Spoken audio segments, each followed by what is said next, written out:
大家好，这节课呢，我们用协议的手法，正式的开始教大家如何画这个协议的牡丹呢？这个协议的牡丹啊，咱们先从粉色的开始讲啊，粉色的是最好画的，也是最简单的，咱们先从简单的开始入手。那么我们用笔的时候呢，选择用这个尖毫羊毫和狼毫形成的这种尖毫毛笔去画，或者是呢，也可以用纯羊毫的去画也可以也行。那么尽量的不要去选择用狼毫用毛质稍微软一点的或者适中的这种毛笔去画。那这样去画的话呢，它能画出那个牡丹的那种比较润的感觉如果说用特别硬的毫质去画出来之后这个牡丹会干巴巴的不好看。再有一点呢，大家选择毛笔的时候要怎么样呢？要把这个毛笔呢用红色的时候画红牡丹的时候，画红色系列牡丹的时候，那都用这个红色的，你不要去串色。你比方说，那平常我们会有用到墨色的毛笔，对不对？那墨色的毛笔你就不能再拿来用，就不能拿它再用画红色的牡丹了，因为你这个再一调太白，你再一调红，它就发灰，就发脏。所以说我们在画的时候呢，一个颜色你像红色系列，对吧？那你就用一支毛笔去画，这样的话画出来感觉是最好的不会发脏。下边我们开始来画一下这个牡丹怎么画呢？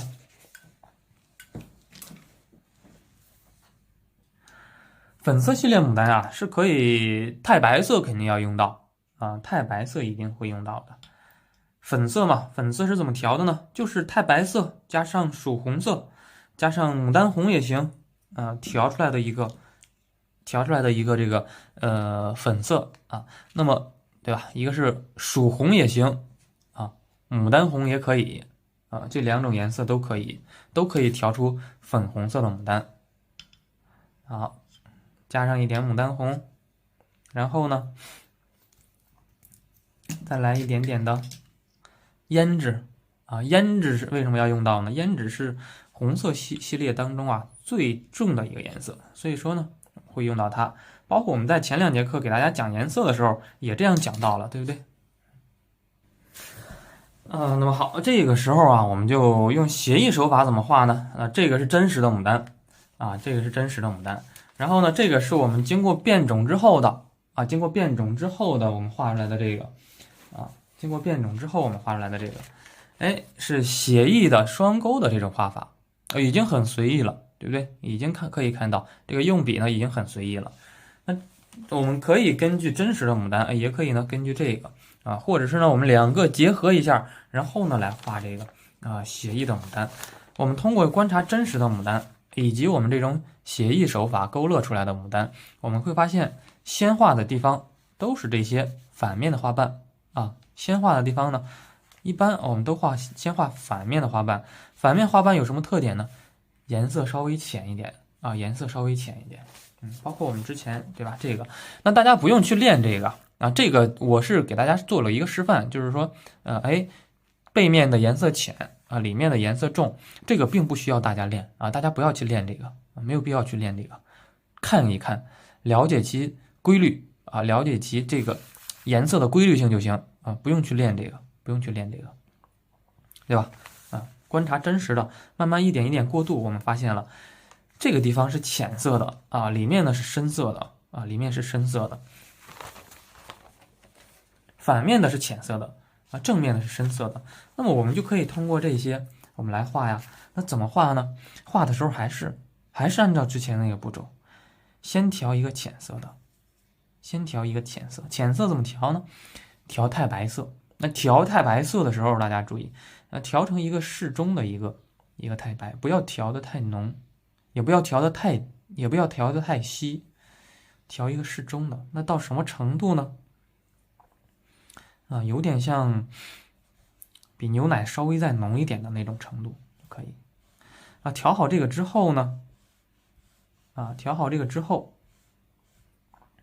笔尖上调一点点曙红笔尖上调点曙红。注意这个曙红色不要调的太匀调一点就行，调一点，稍微的调开一点就行。那这个时候我们开始画，还是根据我们之前总结的，先画浅色的，也就是背面的。比方说我们还按这个造型来啊，还按这个牡丹造型来，一笔、2笔、3笔、4笔、5笔、6笔。那真正在画的时候，那这个用笔就不是这样，就比这个更加豪放一点了啊，就不用画出这么多弯弯曲曲的感觉啊，就直接用大的笔触啊给它表现出来就行。比方说这个是反面的，一笔、2笔、3笔、4笔，对吧？啊，5笔、6笔，7笔。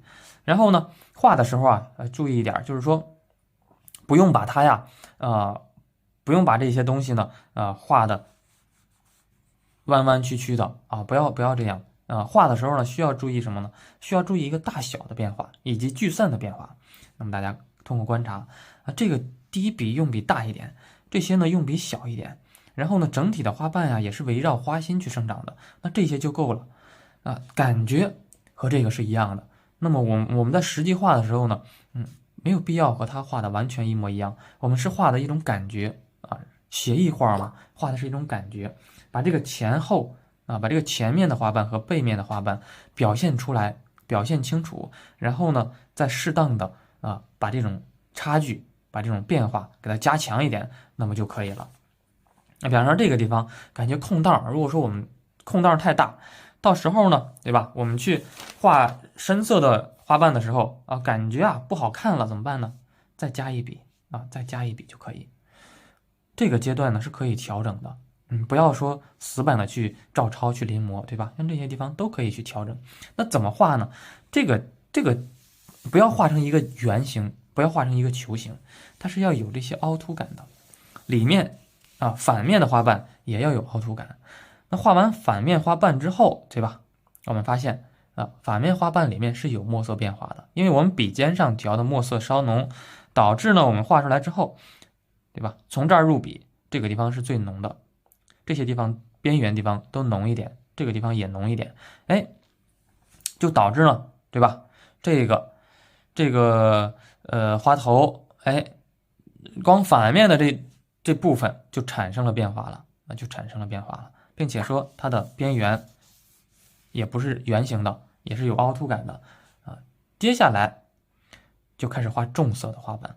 那重色花瓣怎么画呢？大家注意看一下，我的这个毛笔并没有去涮掉只是呢在笔尖上蘸了一点水，因为我画完这几笔之后呢，笔上水分已经不多了这个时候我去蘸点水之后呢，多调一点曙红多调一点牡丹红，然后笔尖上再来一点胭脂笔尖上咱们再来一点胭脂。这个时候怎么画呢？这个时候我们就围绕着这个浅色的花瓣，那它周围都是深色的花瓣了呀，对吧？都是深色花瓣的情况下，你像这个咱们还可以勾这个写意的画咱们就不能勾了呀。画的时候需要注意，这个用笔是可以随意方向去用的，各个方向都可以用，但是唯一一点就是说，画的时候呢，需要把它的一个方向感、一个大小感要产生变化，你不要全朝一个方向也不要呢大小都一样，每个花瓣大小都一样，那个就不好看了。应该是有大瓣有小瓣，包括我们勾勒的时候也是，它中间的小一点呀，周围的大一点呀，对吧？我们画的时候呢也是要产生变化，比方说中间的小一点周围的大一点呀，你可以按照这个规律去画，当然也可以反过来去运用，都可以，对吧？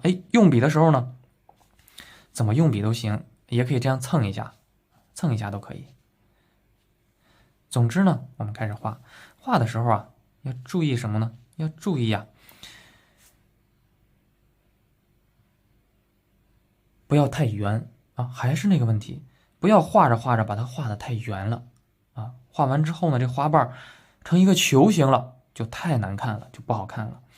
画的时候整体的花瓣也是给人感觉呢是朝向花心啊，但是在实际运用的时候呢，你比方说，也可以反方向去用笔，那这些都是可以的。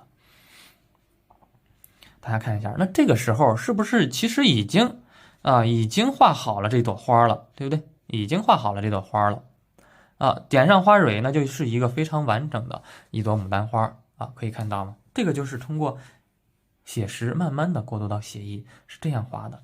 那么我们也发现了，浅色的花瓣周围都是有正面花瓣的。那这个地方我们要不要画呢？你当然也可以画呀，也可以画。但是我画的时候，往往这个地方我就留出来一点。为什么要留出来一点呢？留出来一点呀，它有一个小缺口的感觉，给我们的变化是更多的。那我们写意画是在比较写实的基础上，然后呢，把这种变化给它加强。就是把这种阴阳的变化，其实就是说白了，说到底，那中国写意画怎么能画出有意境的感觉来呢？就是在造型的基础上，然后让这个花让这些鸟画出更有阴阳变化的这些东西出来。那阴阳变化有很多种啊，有深有浅的变化深浅的变化，还有呢有这个干湿的变化。你像这些地方用笔就比较干一点这些地方呢用笔就比较湿一点，有干湿的变化，有这个形态上的不是圆形的，也不是正方形的，还有形态上的变化还有这些用笔方向上的变化，就是在原有的比较准的基础上，然后呢去找这些阴阳的变化，找的越多变化越多，那么出来的作品呢也就越生动。当然也不是说越多越好，还有一个前提就是说你找的当然你找的特别多的时候，那可能和现实的这个有差距太大。所以说这个就是一个辩证统一的这样一个思想一个绘画的一个理论，就是说寻找矛盾寻找这些变化，然后呢寻找到这些变化之后，在这些变化里面再求统一找到矛盾，然后解决矛盾。就是说有了这些矛盾之后，有了这些变化之后，我们怎么画出来之后呢还像这个牡丹还和原来的这个真实的牡丹呢还有那么一些相似，还有那么一点神似。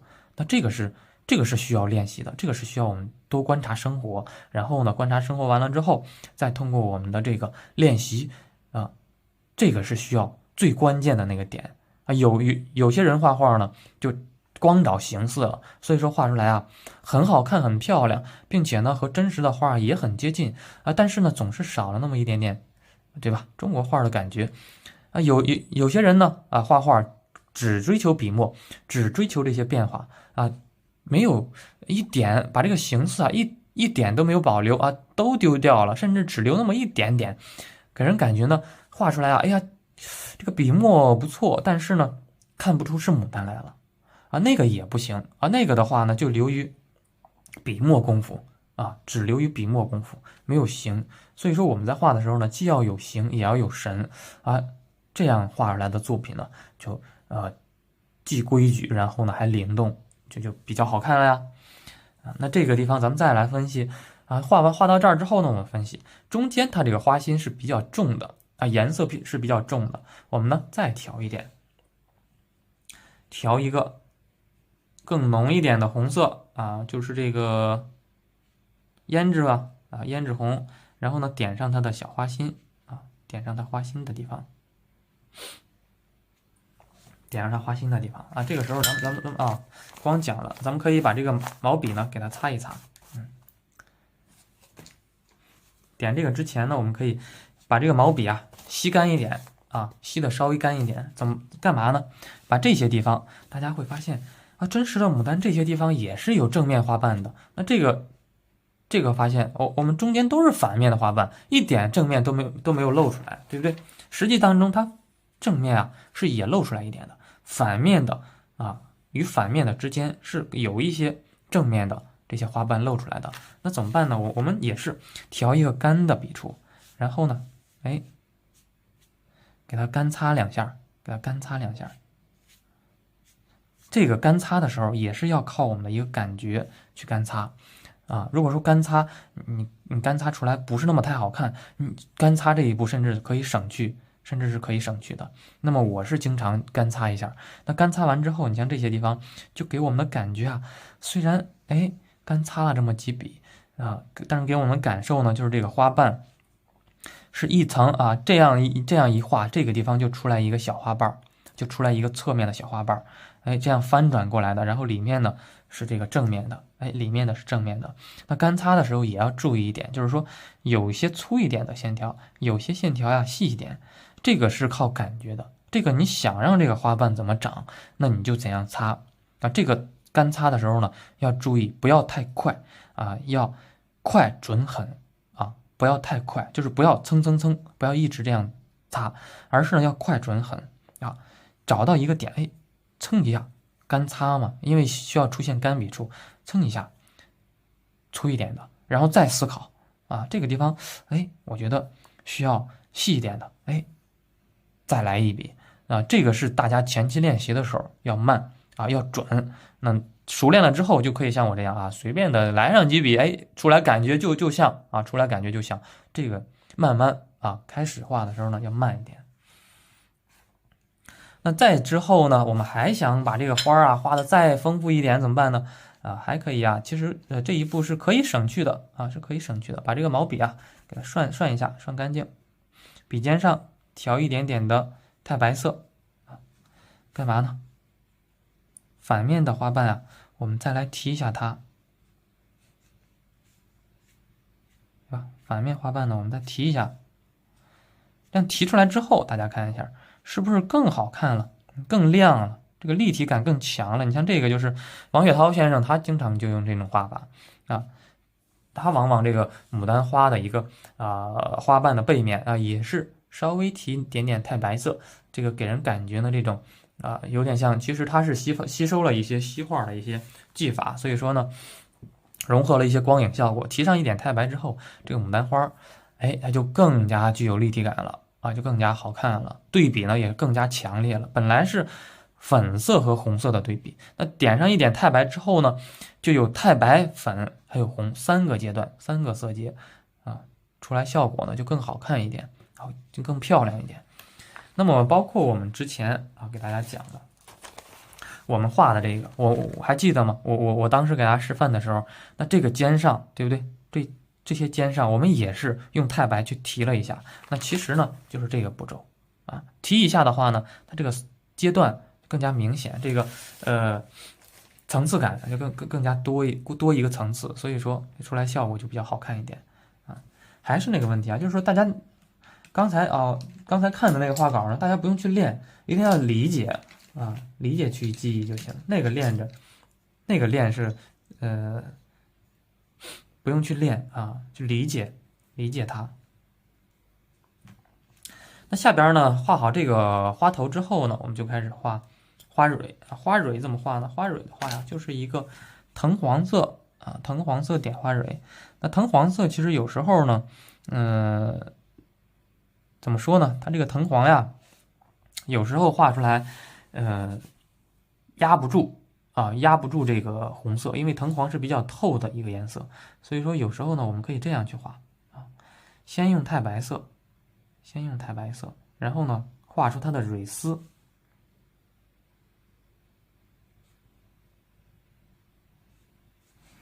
画出牡丹花的一个蕊丝，这样的话呢，这个太白是可以盖住的，然后这个时候太白再加上一点藤黄色。然后呢，点出它的花蕊，还记得花蕊怎么点吗？传3聚5去点，对不对？藤黄要多一点，太白少一点。颜料呢，也可以涂的厚一点，可以看到我笔上的这个颜料嘛，涂的是非常厚的。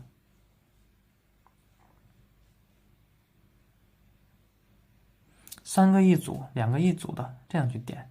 这样画完之后呢，就是这个牡丹花我们就画好了。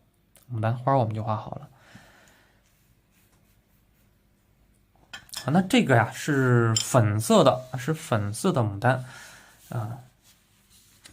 我们根据这个来变化变成这个的啊。当然方向上好像产生了一定差距，对不对啊？写意画嘛，写意画有时候画着画着，它就会产生一定的变化。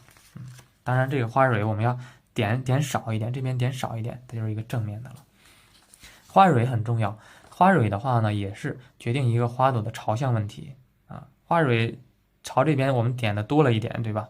那么给人感觉就朝这边了。如果说花蕊的话呢，点的少一点，这边稍微多出来一点，给我们感觉呢这个花又朝这边。那这些都是很灵活的，画写意画嘛，画完之后呢，会是很灵活的一个状态。那这个是粉色的，那粉色的这个还有小花苞呀，有些同学可能会说啊，我牡丹整个花头我会画了，但是花苞还不会画。花苞呀非常简单，还是先调一个太白色啊，先调一个太白色，然后呢笔尖上还是调牡丹红，在笔尖上还可以加点胭脂，蹭一下就行，不要调匀。那怎么画这个花苞呢？一笔大的啊，一笔大的，两笔小的就可以了。那这个就是一个牡丹的花苞，简单啊。还可以怎么画呢？对吧？画花苞的时候，我教给大家一个小诀窍，就是说先画上一笔大一点的啊，然后呢再画上一些小一点的啊。这个小一点的你可以随意画呀，对吧？一笔大的，几笔小的，一笔湿润的，几笔干燥的，画完之后就是一个小花苞的形态。那小花苞画好之后，我们是要画小花托的呀，对不对？我们是要画小花托的。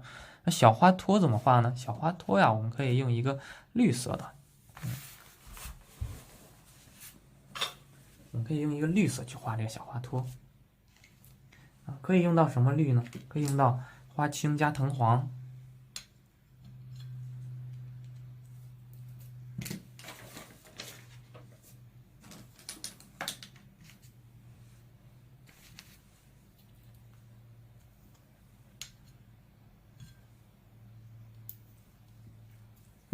甚至呢还能加一点点三绿，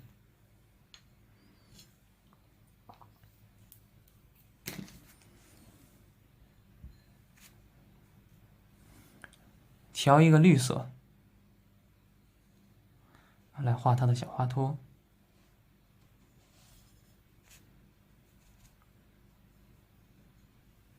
小花托呀，它是这样的一个结构。好，我来这儿示范一下，是这样的一个结构啊，这样一个结构。那我们在画的时候呢，对吧？也是按照这个结构去画呀。哎，小花托，哎，托起来就可以了呀，连接上，对不对？连接上，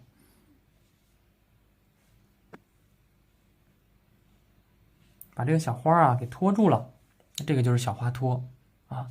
然后加上我们之前画的这个小花苞，是不是就非常简单，非常生动，对不对？非常生动，非常简单就可以画出来。最后呢，还想丰富一下小花托，可以笔尖上再调一点胭脂啊，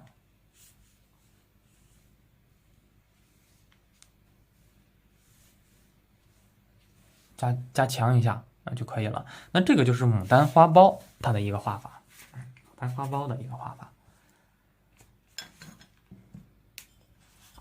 以上呢就是粉色牡丹啊这个画法。那么我们练习的时候呢，如何去练啊？我来教大家一下。就是说这个牡丹呀，它品种其实是特别多的啊，有什么摇黄啊，有这些什么墨牡丹，还有什么粉牡丹啊，这个什么叫赵粉、摇黄，什么富贵满堂啊，白雪塔，就是说它是有好多这个有好多这个牡丹品种的。那么我们在练的时候啊，怎么去练？因为我们主要是表现的牡丹并不需要去表现的，就是说我画的这幅画就是哪个品种我们不去这样去细分我们就是因为写意画嘛，最重要的是表现什么呢？最重要的是表现意境啊，意思。如果说像科学一样去研究这个东西，那画出来非要像摇黄非要像白雪塔，就没有就缺少了一种感觉啊，缺少了一种感觉。那么我们在画的时候呢，怎么去练？我教给大家啊，比方说当然大家去练的时候呢，可以找单独，比方洛阳红啊，洛阳牡丹，哎，找一个品种也行，或者多找几个品种也行，找到这些花头啊，找到这些比较好看一点的花头的形态，然后呢，我们去练。比方说我们练习了这个，那我们可以练这个，我们可以继续再练这个。那这个怎么画呢？我来教大家一下。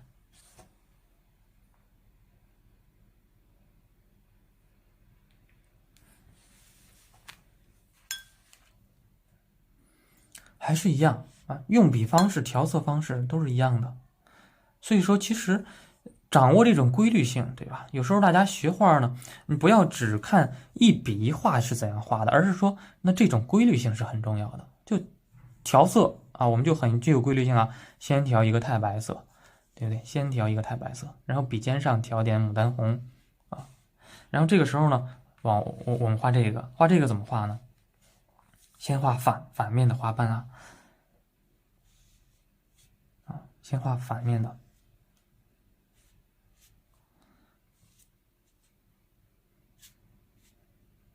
那这个时候啊，我们需要注意一点，就是说，那如果说它这个花是画的比较圆的，我们需要在它这个基础上呢去加以变化啊，我们需要加以变化的。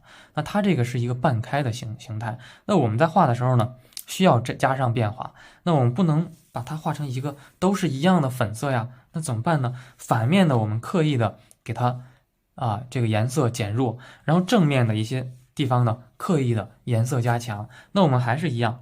把反面的我们画好，你看这个其实颜色差距还是比较大的，那这个颜色差距就很小了，怎么办呢？我们刻意的写意画嘛，就是把它的一些变化，给它刻意的去加强一下。那这个时候还是笔尖上去蘸水调一个牡丹红调完牡丹红呢，再调胭脂再调胭脂，然后呢，还是按我们之前那个思路来画。怎么画呢？画上一些重色的地方，用笔方式其实是可以很自由的，就是说没有必要说完全按一个方向去画，可以是很自由的。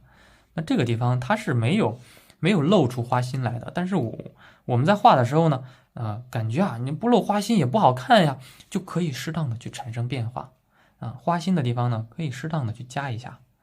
之后呢，像这些地方，就是花瓣呀，就是正面的花瓣了，对不对它的颜色是没有这么强烈的对比的。但是我们在用写意手法来画的时候呢，可以加强对吧？可以加强的，有三分形似就可以了，剩下的我们就找神似就行。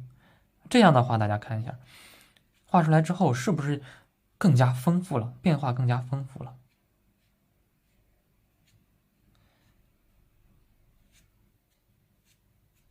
变化更加丰富了，对不对？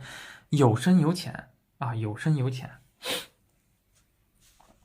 还是可以加上一些小的笔触，让它这个花瓣的层次感呢更加丰富一点加上一些小的笔触，更加丰富一点。哎，这个就是我们用写意手法来画，来练习最重的地方，对吧？最重的地方还可以加上一两笔。不要一直加适当的加就行，感觉需要加就加不需要加的时候呢，就可以省去这一步。然后呢，把毛笔擦干净涮干净。我是习惯性的怎么办呢？我是习惯性的找一张废纸然后呢，画完这个粉色了，对吧？直接我在笔上涮的话呢，我直接在这个里面涮，我会把这个水一下就涮脏。那怎么办呢？先吸干先把这些颜色呢吸干，吸干之后笔尖上再调水，调水之后呢再吸一下再吸一下，吸一下之后呢再蘸水笔上颜色其实就已经很少了。这个时候呢，再调点太白这些都是一些小技巧一些绘画当中的一些小的技巧，大家也可以这样去用的。然后再加上一些，对吧？反面的这个花瓣的这个亮度加强一下。那这个就是这个形态我们变种变化得来的这样一朵牡丹花头。那这样的牡丹花头大家看一下是不是不死板是不是很灵动？那怎么变来的呢？就是根据这些规律根据反面的，对吧？我们了解了它的结构，反面的颜色浅，正面的呢颜色刻意的加强。那包括正面的，大家仔细观察一下，正面的也是有变化的。这个花瓣重，这个花瓣浅深颜色里面也是有深浅变化的，并且说这些花瓣我们大家在画的时候呢，不要每一笔都画得很圆润。大家看我画的这个，有些地方是有小缺口的，但这个小缺口不是刻意留出来的，是很随意的情况，很随意画的时候，很随意画的情况下，然后出现的这种笔触然后出现的这么一小块是这样出现的，并不是说我刻意的这样描出来这么一小块没有不用刻意描，写意画呢一定不要刻意描，是随意的，能留出来就留，留不出来呢就算了能留出来那就是自然天成的留不出来也不要紧，之后呢心中想着这些事儿就行。那你包括其实我觉得这个留的挺好的，我真是不是刻意留的，但是和这儿呢还真是能呼应上，对不对？你说很随意的这种感觉，但是呢还能呼应上所以说真实的花朵当中是有很多的这些小缺口的，对不对？是有很多小缺口的。所以说我们在画的时候呢，不要每个花瓣都画得很圆润不要每个花瓣都画得很标准很圆润，对不对？那你都画成很标准的时候，画面就少了一种变化了。当然有些画法是可以这样画的，比方说齐白石老人他画的那些牡丹呢，就比较水润都特别水润的感觉特殊画法特殊去对待。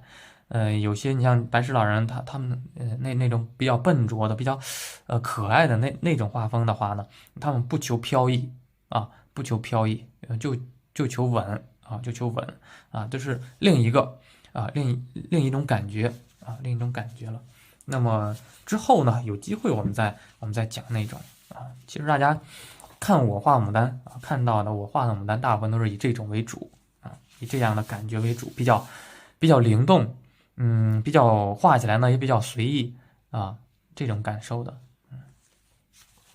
还可以怎么练呢？对吧？找到就找嘛。其实好多资料我们现在可以看到好多资料那比古人方便多。古人要写生一个牡丹，那他真是要等到牡丹花开的时候才能看到。我们现在可以看到这些牡丹的花的图片并且很清晰，对不对？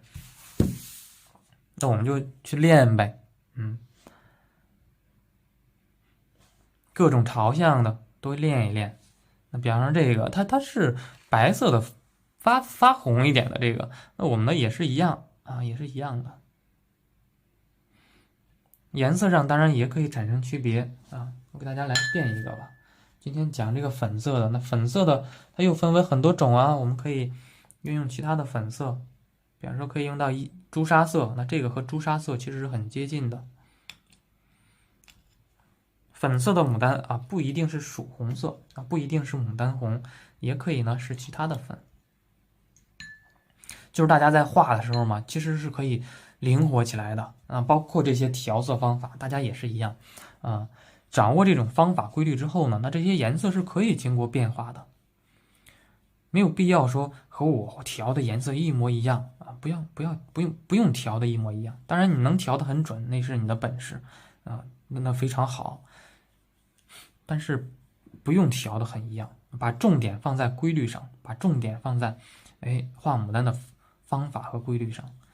这个时候还是一样，调一个太白色，那方法规律是什么呢？调太白调完太白之后呢，等一下，调完太白之后呢，我们笔尖上调红笔尖上调点红。那这个是我们调的是这个牡丹红，那可不可以调朱砂呢？当然可以调点朱砂色。然后呢，在这个地方它是朝这个方向的，我们也画这个方向的，可不可以呢？对吧？用笔的时候是可以很自然的，是可以很灵动很灵活的。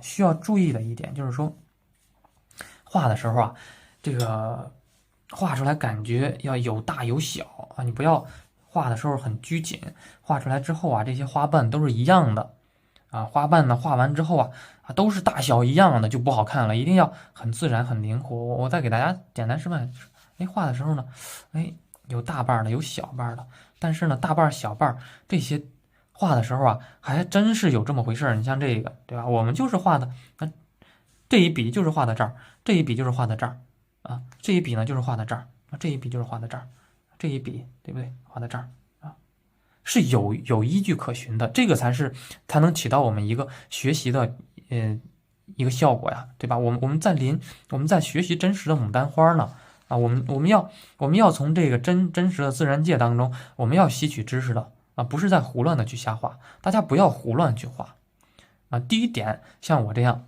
去找真实的牡丹去画去临啊，去临真实的牡丹。第二点呢，找画册，比方说喜欢王雪涛先生的牡丹，那你就去找王雪涛牡丹的那个花头去临摹啊，去练习。第二点呢，这个是第二点，就是说临摹原画啊，临摹大师的作品。喜欢齐白石的啊，喜欢这个吴长硕的，对吧？喜欢谁的，那你就去找谁的牡丹去临。只有学习才能进步啊，学习使我们进步。第一是学习大自然啊，第二呢学习古人啊，这两个没有先后顺序都可以啊。写意花鸟当中呢这个是可以一起学的。就是说不要自己瞎练。好多同学就是说没有听过我的课啊，或者是听我的课不仔细的同学也是会遇到什么问题呢？自己在那儿瞎练，自己就是每天就是自己瞎研究啊，自己纯凭自己感觉去练啊，纯凭自己感觉去练可以吗？这个是在哪个阶段呢？就是说你这些技法、这些规律已经掌握的挺清楚了，那个时候是可以自己随便画的，那个是属于创作阶段了。那我们前期学习的时候呢，尤其是大家听到现在啊，我相信大家都不是什么高手呢，那这个时候细心一点啊，对吧？先学。学完之后呢，最后我们再去创作，再去放松啊，或者是呢，你已经临了2-3天了，你感觉哎呀，我临摹好枯燥那个时候呢你感觉已经很对了，那个时候你随意的去画上1天2天的，你会发现和之前画的不一样了你已经手上有功夫了，那个时候对吧？要掌握好这个节奏感，学习的节奏感。笔尖上调点深的这个朱砂在尖上呢也可以调点胭脂的，然后呢来画这个花瓣是不是很一样？其实它就是有这样方法很强的规律性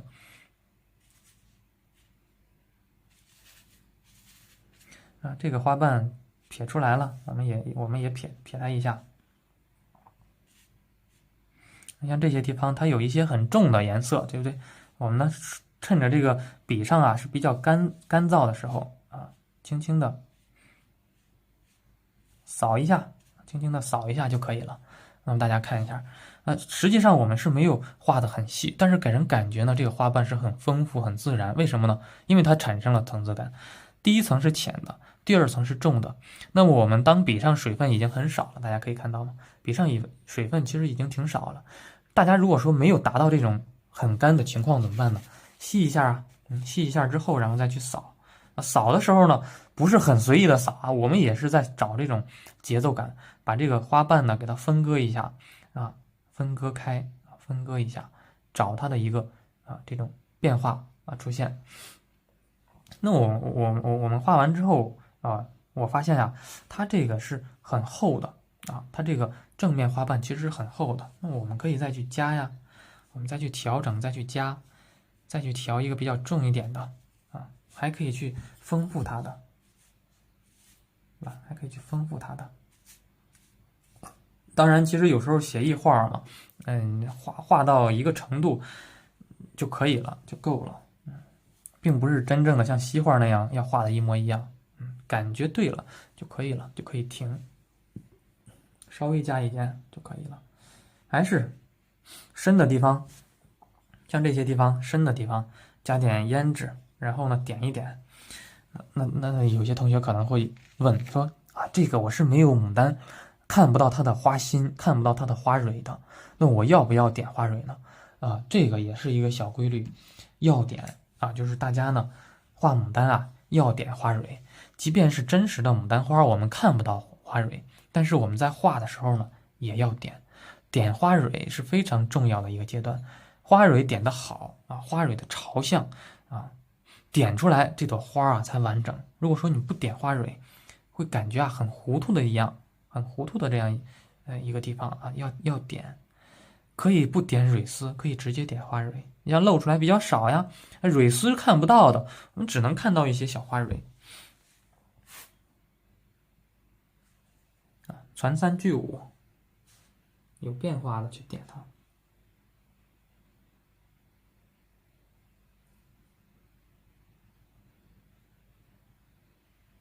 就可以了，就可以了，简单的点上几笔花蕊就可以了啊，就这样就完成了呀。然后可能有些同学说，我还想再继续丰富一下，怎么办呢？还可以把这个毛笔擦干一点，笔尖上调太白。还记得我们之前那个画前面2朵，对吧？可以调一个太白，把这些地方呢靠近啊，对吧？这个底下加上一点，加上一笔，也是轻轻扫一下就行，是吧？加上一点，这个层次感呢就更多了。当然，其实加不加都可以，这个就是我是这么个意思，教给大家这个方法。大家觉得加上好看，你想让它层次丰富一点，你的层次感有点弱，那你就加上。如果说你的层次感已经非常强烈了啊，已经挺好看的了，那就不要再加了，这样的。好，这个粉牡丹啊，我们就讲到这里啊，我们就讲到这里。包括这个小花苞，那你说它是一点都看不出花蕊的，那可不可以加一点呢？可以加上一点的。就这些其实都是很随意的，可加可不加的。加上一点，是不是显得更加的灵动一点了？对不对？好，粉牡丹我们就先讲到这里。大家好，然后这节课呢，我们来讲一讲啊，就是说深红色的牡丹怎么画啊，或者是说大红色的、深红色的如何画。那么牡丹的话呢，其实是颜色太多了，黄色的、绿色的、紫色的、蓝色的啊，那各种各样的牡丹啊都有。从红色对吧，加深一点的话呢，就是这种深红色的啊，有点像墨牡丹啊，有点像黑色的了。还有一种呢，就是特别红的啊，其实和这个是有点接近的，就是这个就属于红色系列啊，就属于红色系列的。像这个是像这些颜色呢是属于粉色的，那这个是属于其实是严格上来讲是属于红色系列的。那么我们怎么画这些比较深颜色的，对吧？啊，这些红的啊，它不是粉色了，还要不要加这个太白呢？那么我们可以不加太白。可以不用加太白了，不加太白，我们用什么颜色画呢？可以用到呀，可以用到这个大红色，或者是呢用到这个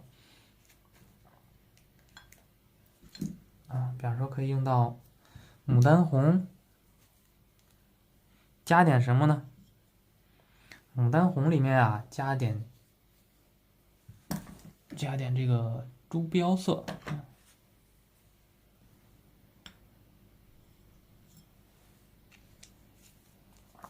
然后呢，在主要是什么颜色呢？主要呀加上胭脂，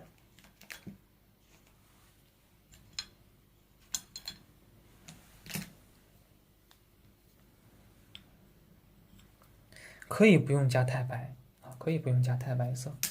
那这个深红牡丹怎么画呢？它是有时候我们看的时候，你像这种深红牡丹，对吧？还看不到它的一个正反面。我们看着啊，正面和反面都是很重，怎么办呢？都是很重的颜色，怎么办呢？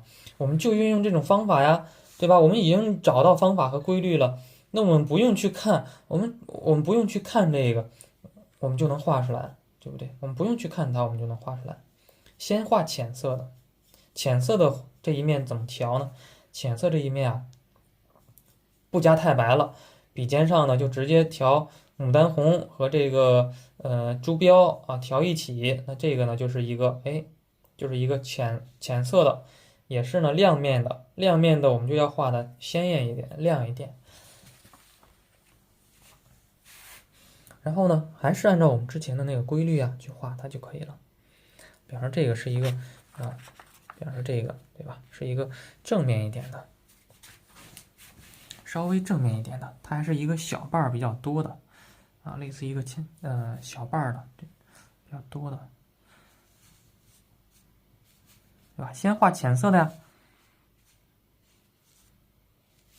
先画浅色的。那浅色的画的时候要注意啊，要注意表现它的特点呀，你不要画的圆圆的，不要画的圆圆的。那画浅色的时候，其实这个花头已经定好了，其实这个花头已经定好位置了。我们这样一画，那这个花头就是朝上的啊，这样一画，这个花头就是朝上的，对不对啊？这个地方留了一个小缺口，小缺口，那留出来的这个地方，其实刚开始动笔啊，我们就已经定好了这个位置了，对不对？那深色的另一半怎么画呢？对吧？正面的怎么画呢？正面的咱们可以呀，还是调这样一个颜色。调完颜色之后呢，笔尖上调大量的胭脂颜色，调大量的胭脂颜色，还是那胭脂是一个很重的红，它在红色当中啊是非常重的了。感觉水分太少，加水分。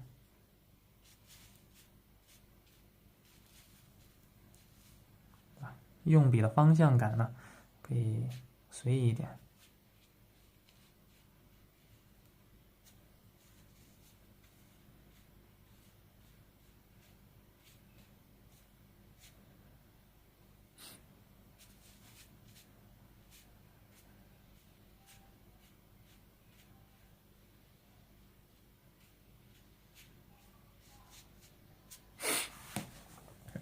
就可以了啊。这个就是深牡丹的一个画法。找一找细节，刻画一下细节，像这些地方最重的，多加点胭脂，多加点胭脂，可以了。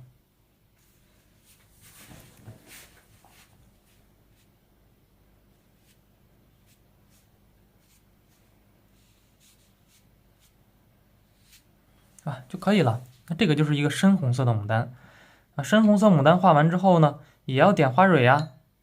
这个花蕊啊也是可以用藤黄调点太白色。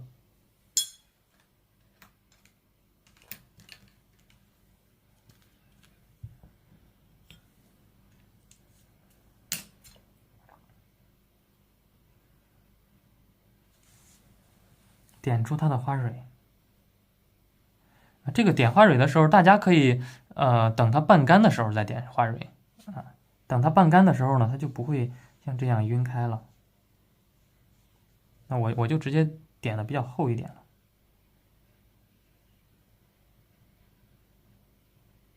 点上它的花蕊就可以了呀，对吧？就是一个深红色的牡丹啊，就这样画的，简单嘛。实际上也没有什么变化，只不过颜色上我们产生了变化，没有加太白而已。只不过是没有加太白而已。那这个深牡丹还能怎么画呢？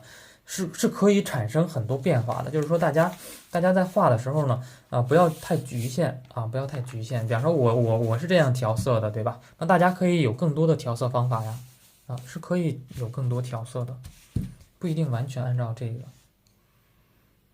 那我来多给大家示范一些啊。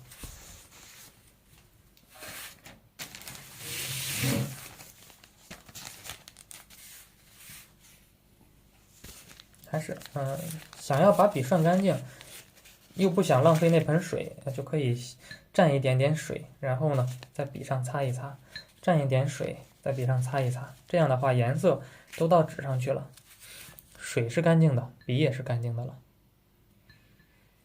那还可以怎么画呢？你像这个花头啊，它是这样的朝向的，朝后面的，一点花蕊都不会露出来的情况下，这个怎么画呢？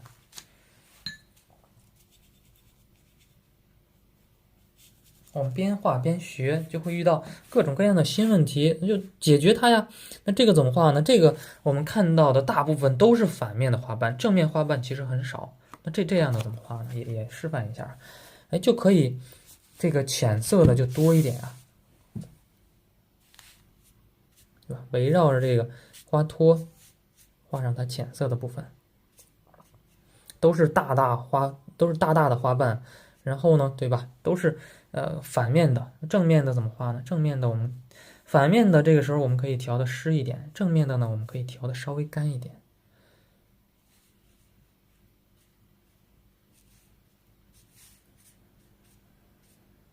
对吧？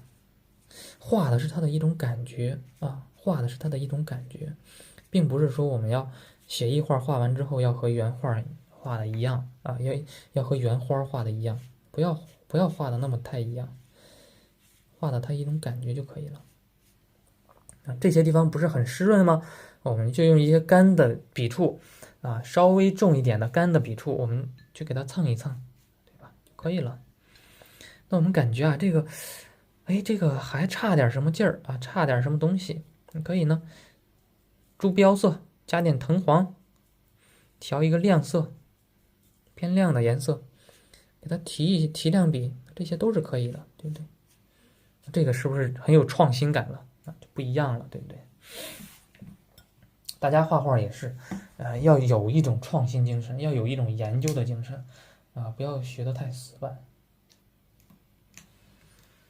之后呢？它这个反面的我们是要画花托的，调一个绿色啊，然后藤黄加花青，再来点三绿，还是有花托的呀，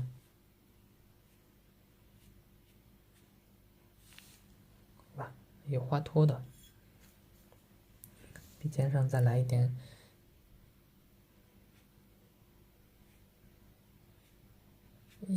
再来一点胭脂。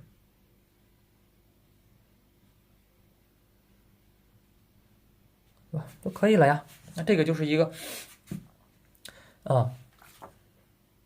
就是一个这样的啊，朝这边的露出来的呢，大部分都是露出来的大部分都是这个，反面的，正面的几乎没怎么露啊，还可以再加一点，感觉不好看我们就去调，就去加。然后我们感觉啊，这个地方再加上一半啊，一个花瓣，更好看一点。原画当中，我们观察的时候呢，发现它这个地方确实有这么一个正过来的，那我们就去加一加呀，加一加。既然是学习大自然、临摹大自然嘛，就可以去加一加的。那确实是啊，大自然当中这样画出来，它这样长出来，哎，这个角度给我们看着就好看。我们加出来之后发现呀，哎，也确实这么回事儿。加出来之后啊，还真是就自然了一点。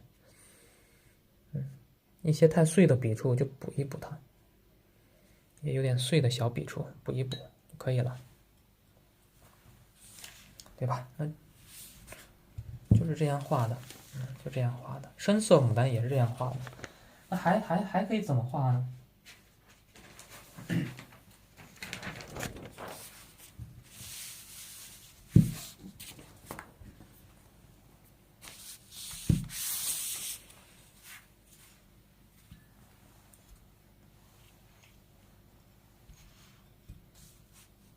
深红牡丹还能怎么画呢？还可以呀，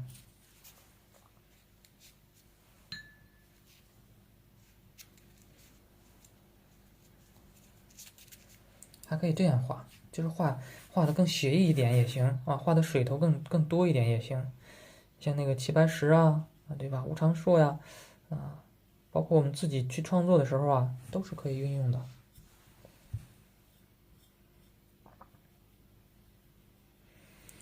边缘的地方啊，画的比较浅一点的。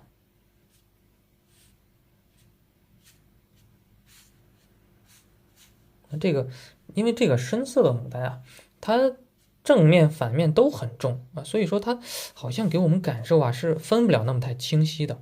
所以说这个时候呢，我们也可以运用这些特殊的一些技法来处理它。比方说我们这一幅画当中，我们都是画的深色牡丹，怎么画呢？就可以啊，边缘啊，整体的边缘画的都比较浅，然后中间呢画的比较重，是不是和粉色是产生了不一样了。那我们看观察一下粉色的。那粉色的牡丹是中间浅，周围重啊，周围颜色重，中间颜色浅。那这个深红色牡丹啊，我们可以反其道而行之。那画画有时候就是这样，你可以反过来去运用一些规律，正着运用，对吧？也可以反过来把这些规律运用一下。可以怎么画呢？周围画的比较浅一点的呀，中间我们就画重一点的。还是先从浅的开始画，然后再加重的。来看一下，那这个就是非常有水头感的这样一朵牡丹花，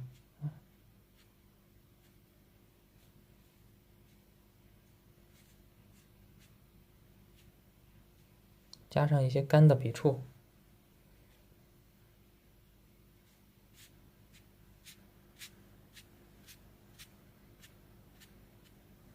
加上一些干的笔触就可以了，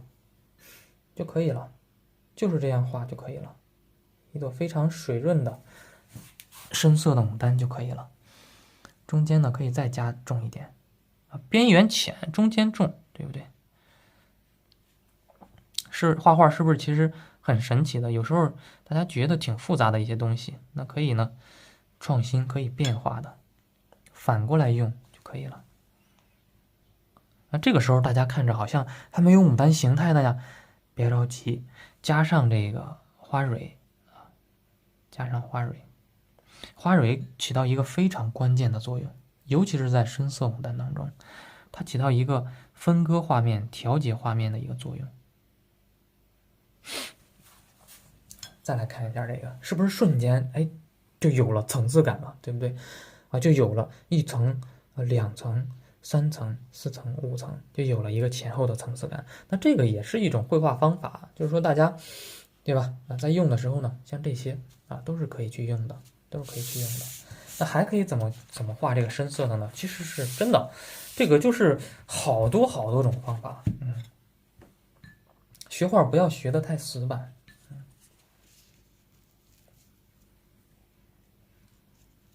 还可以怎么画呢？还可以中间也是画稍微浅一点的，然后周围画重一点的。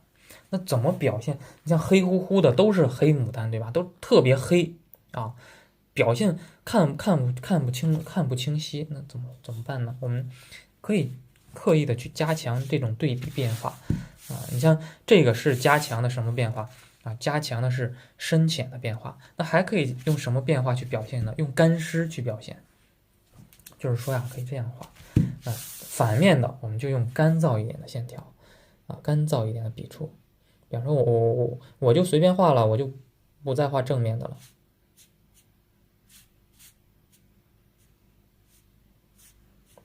我就是根据我的感受来画的，画一个干燥这个反面的花瓣。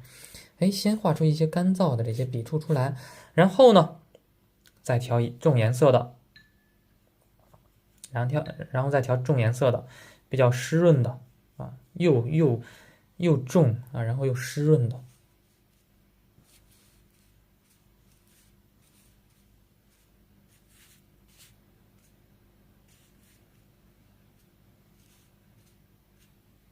大家来看一下，是不是也是一朵深红色的牡丹呢？是不是也是一朵深红色的牡丹？加上一些是吧小的缺口，那这些小缺口呢，一会儿是要点花蕊的地方是要用来点花蕊的地方就可以了，就不要再动了。干的、湿的，一朵侧面开放的，下边花瓣比较多，上边花瓣比较少一朵非常这个有形态的、有姿态的这样一朵花就画出来了呀。最后点上花蕊，点花蕊要注意你这个方向要朝向哪儿呢？你这个花朵的朝向要朝向哪儿呢？比方这个地方，你朝向上面呢，还是朝向下面呢？这个地方如果说画的很多，它就是朝向上面的这个地方我们如果说把这个花蕊都朝这边去生长这个地方我们画多一点，可以加强它的这种节奏感。加强什么节奏感呢？